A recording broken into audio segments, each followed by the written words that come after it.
Oke, salam dan salam sejahtera, dan saya nak mengulas berkenaan dengan dua individu ini, yang mana yang seorang satu penipu, yang satu pembohong. Yang pasti kedua-dua bunyinya berlainan tetapi jalannya adalah sama. Apa yang kita lihat kenyataannya dikeluarkan oleh Presiden PAS di sidang parlimen, kita tonton dulu. Tak ada. Nak tanya DAA.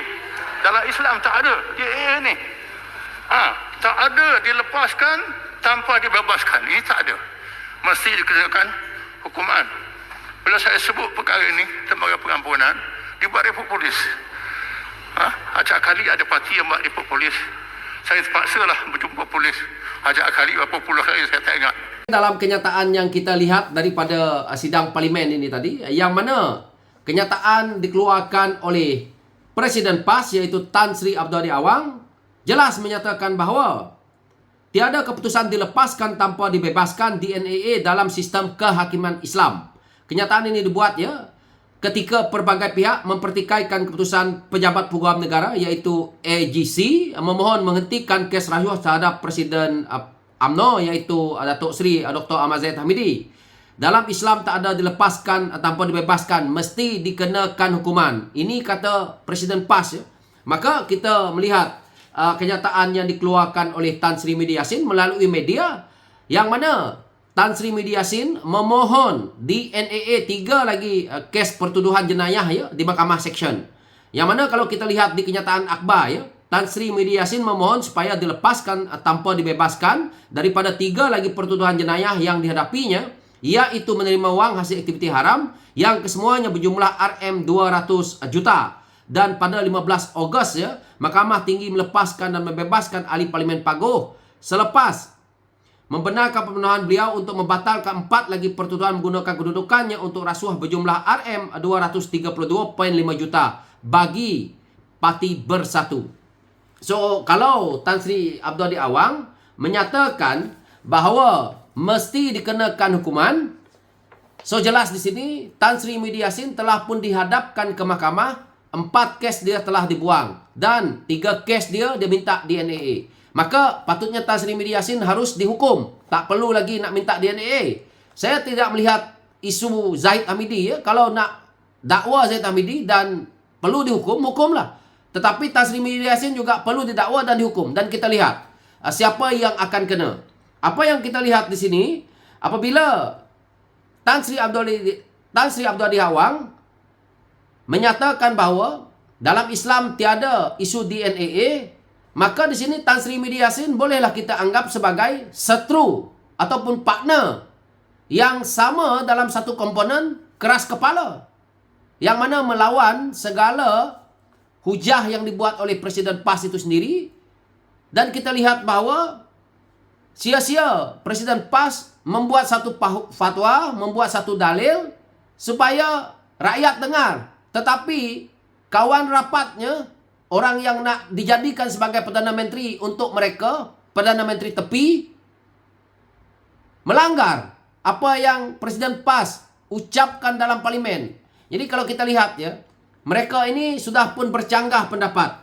Ini adalah hanya untuk kepentingan, untuk menjawab yang konon-kononnya hujahnya betul. Tetapi hakikatnya inilah mereka kalau mereka jadi kerajaan. Yang satu keluar yang lain, yang satu keluar yang lain.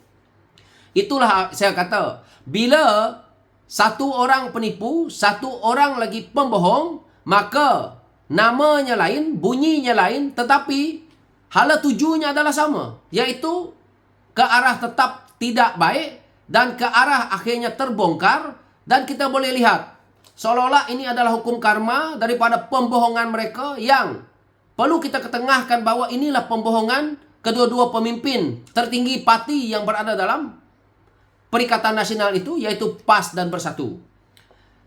Apabila dia kata tiada DNA dalam Islam, pada saya dengar sajalah. Tetapi saya tahu bahawa hujah yang nak dikeluarkan oleh Presiden PAS ini hanya untuk kepentingan mereka sendiri.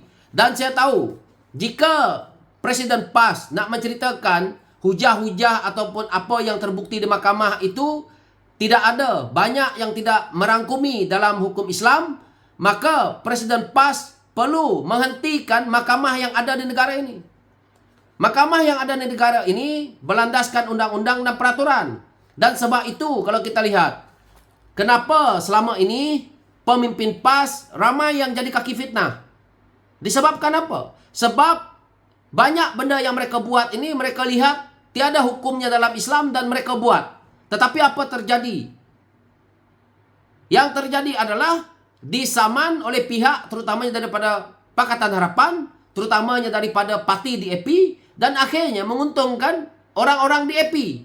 Menang saman daripada pemimpin PAS kerana suka memfitnah. Ini adalah satu yang kita lihat hari ini.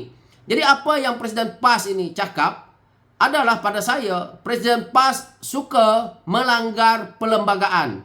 Presiden PAS suka membuat hujah, menggunakan fatwa, menggunakan dalil ciptaan dia sendiri.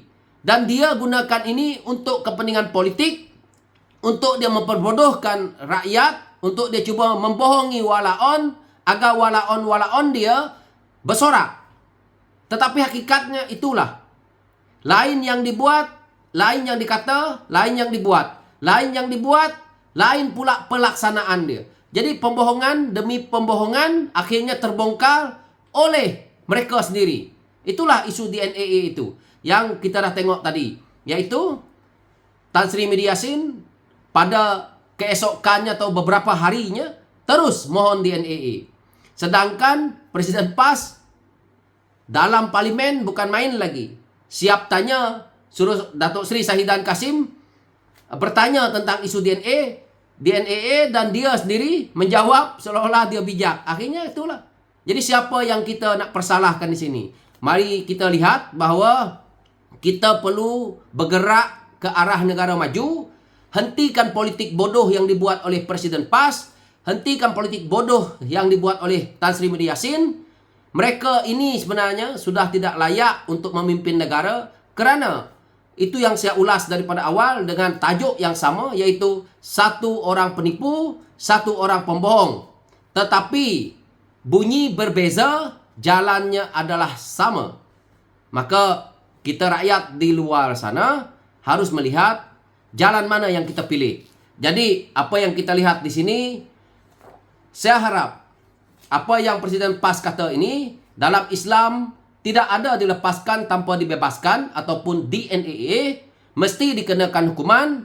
Kita harap permohonan DNAA Tan Sri Medi Yassin ini tidak diluluskan dan Tan Sri Medi Yassin harus dikenakan hukuman kerana duit memang betul mengalir ke akaun Parti Bersatu yang mana sudah 4 kes sudah dibuang dan tinggal lagi 3 kes. Dan perkara ini ada bukti, money trail semua ada. Kenapa kita tidak menghukum Tan Sri Medi Yassin?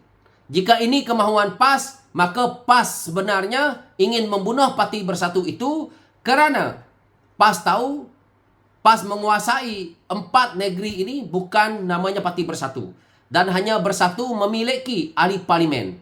Dan PAS hanya bercita-cita menggunakan Parti Bersatu untuk mereka menguasai kerajaan pusat. Tetapi mereka tidak akan memberi ruang kepada Parti Bersatu untuk mereka terus menguasai negeri.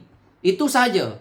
Itu matlamat yang ada kepada Presiden PAS dan kepimpinan PAS. Maka inilah sikap yang tidak baik yang kita sudah lihat. So itu saja ulasan saya untuk 2 orang manusia ini yang pada saya satu penipu, satu pembohong. Sekian, terima kasih.